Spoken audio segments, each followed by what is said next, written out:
All right, so today we are going to go over third 9 weeks, week 2, Tuesday and Wednesday. So we're going to go through Tuesday's column first, and then we're going to go through Wednesday's column. So on Tuesday, it's saying which words have a prefix that means wrong, wrongly, not, bad. That is going to be any word that has the prefix M-I-S. Okay? So I'm going to go through our words that we went over on Monday and read them out to you, and you tell me if they need to be written there or if they do not. So all you have to do is say yes or no. Abnormal. No. Mistake. No. Yes. It starts with M-I-S. Abrasion. No. Surplus. No. Abundance. No.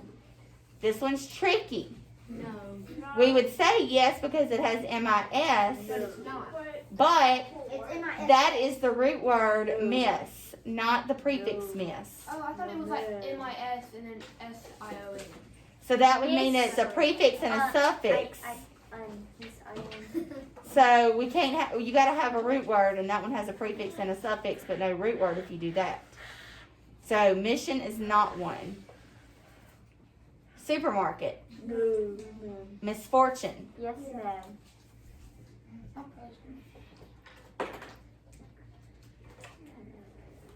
Okay. Is it because it has the double S? Uh-huh. Yes. Mislead. Yes, ma'am. Because you can't say silent. Surpass. No. Okay. So then looking at the next box, it says which word or phrase best completes the sentence. They repainted the picnic tables. Blank, they added a new barbecue grill. In addition, because it means also. They repainted the picnic tables, and also they added new barbecue grill. So in addition means they did this too. All right, so this next one's a little tricky. Which word can mean an entryway and to bewitch? All right, so that's looking at our homophones where they're spelled the same, but they might sound differently. All right? Or homograph, actually, not homophone. Cast, spell, and then that last one can be pronounced 2 ways. It can be pronounced entrance, and it can be pronounced entrance. And so that is actually the answer, because if it is an entryway, we call it an entrance. And when you bewitch someone or put them under a spell, it means entrance. Okay? Underline the pair of correlative conjunctions. All right, remember correlative, when you look at that, it has the word relative in it, which means it's some working together. So, the princess was not only beautiful, but also kind. I'm going to underline not only, but also, because those two work together to make a correlative conjunction. And then which definition of circular is being used in the sentence? There was a circular pattern on the plates. Here, is it being used as a noun or is it being used as an adjective? A noun.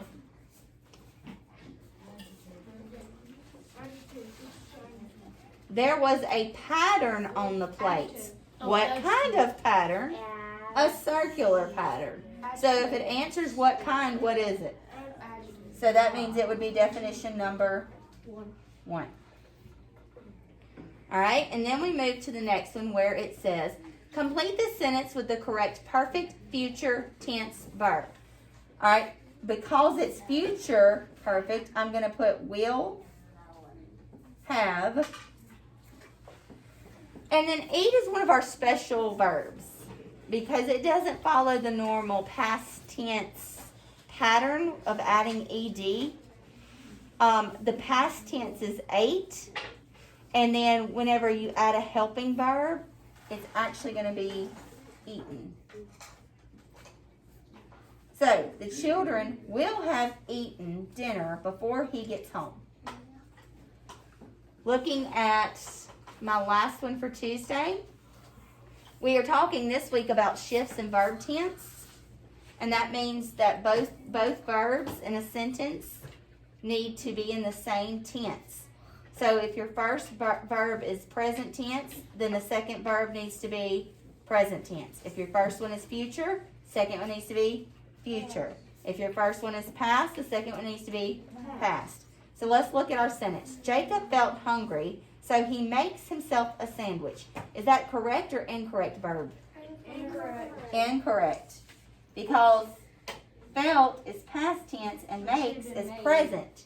So I'm going to take makes out and I'm going to change it to made. Okay? Now looking at Wednesday's column, back to looking at Monday's box to kind of help assist with that. We are looking for a prefix that means on top of, over, or above. That is going to be sir or super. Okay? So, I'm going to go through it again and I'm going to read the words and you tell me if I should write them in this box or not. Abnormal. No, ma'am. Mistake. No, ma'am.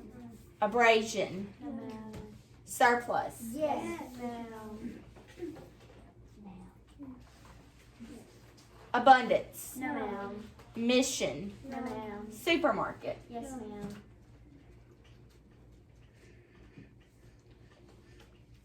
Misfortune. No, ma'am. Mislead. No, ma'am. Surpass. Yes, ma'am. I'm using manners, Goobers. Alright. Now, the next one wants us to reduce the sentence. The sour taste of the sour candy made her pucker her lips when she bit into the sour candy and tasted the sourness. So I'm going to take out... The sour taste of the. well, actually, I'm going to start with sour. I'm going to take out sour taste of the. So it's going to say, the sour candy made her pucker her lips when she bit into, and I'm going to take from the all the way to sourness out, and I'm going to replace it with the word it. The sour candy made her pucker her lips when she bit into it. That makes a lot of sense. Makes more sense than the other, correct? That's just being over dramatic. I only marked out a couple. Okay. Now, looking at our next one, it's talking about formatting a book title. Is a book title a big or small? Big. Big. Okay? So that means we're going to do one of two things. We're either going to underline it or italicize it. Italicize it. So looking at the first one, is that correct? No. No, because there's nothing special about it. It's not italicized. It's not underlined. Look at the second one. That's incorrect because that's for the small. That would be a title of a chapter, right? Yes. Not the title of a book. So that one's incorrect. All right, what about the last one? Correct. What do we call that? Italicized. It is italicized. Lay to the right some. Okay, right. It kind of shifts to the right just a little bit.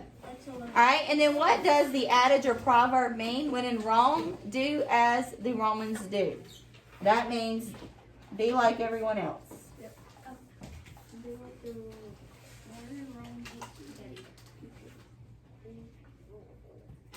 Okay? If you don't know what to do, just watch everybody else and see what they're doing. That's what I do it. Oh, gosh. CrossFit? Yep. All right, so looking at the pronunciation of the word accurate. All right, so pronunciation means how to say the word. So looking in that box, what is going to tell me how to say the word? The ones in the parentheses. Very good. The letters that are within the parentheses. So that's what you should circle. All right, now in the underline is the underlined verb perfect past, present, or future tense. We have told her what to do. That is present. Very good. Perfect. Present. Okay? And then our last one, we're again on shifts of verb tense. I spoke to my teacher and she said the test is on Friday. Spoke is in what tense? Past. Said. Present. Said.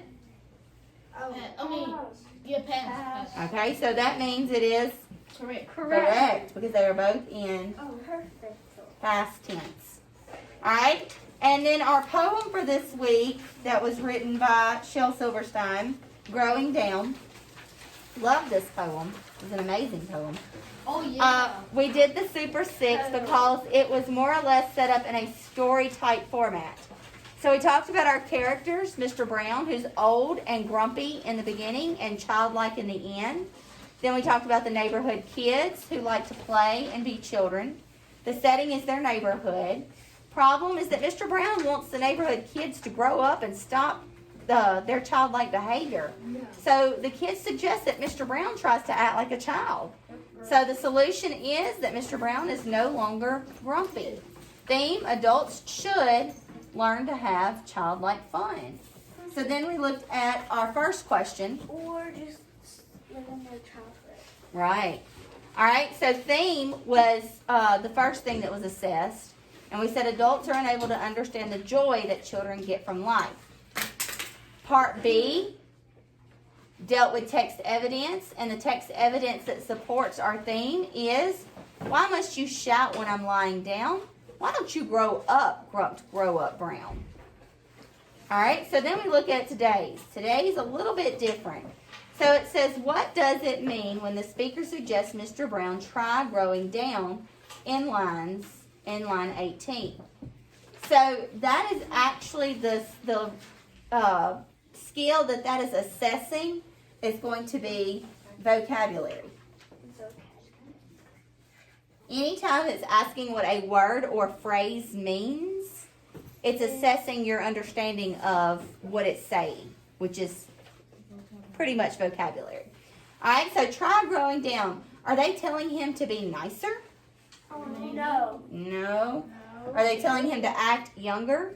Maybe. Are they telling him to stop aging? No. We can't stop aging, unfortunately. And are they telling him to be less responsible? No. So my answer is, Act younger. that's right, act younger. All right, so tomorrow we will look at the difference between the speaker and Mr. Brown, and I'll talk to y'all tomorrow about what reading skill that assesses.